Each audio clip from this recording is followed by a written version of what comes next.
Assalamualaikum warahmatullahi wabarakatuh.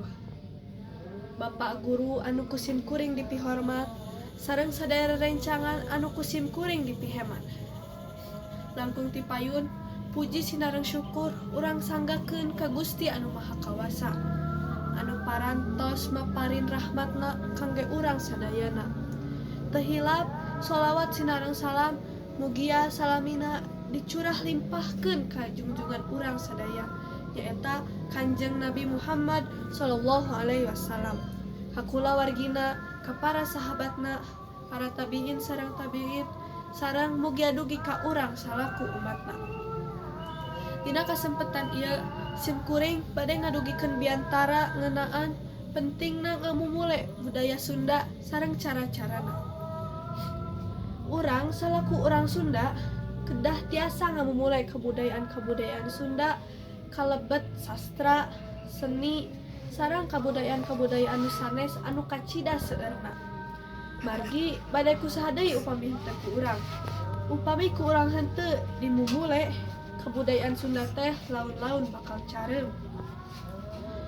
Ku kituna ngawitan ti ayeuna urang kedah tiasa ngamumule kabudayaan Sunda ku ngawitan nyarios basa Sunda anu leres tur marenah.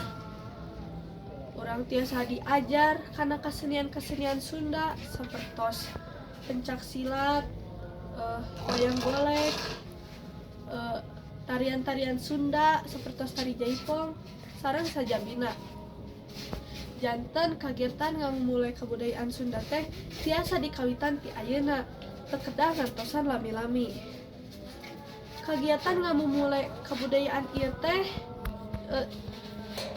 tiasa dilaksanakeun di mana wae sareng iraha wae, tiasa di sakola, di bumi, atanapi di lingkungan masing-masing.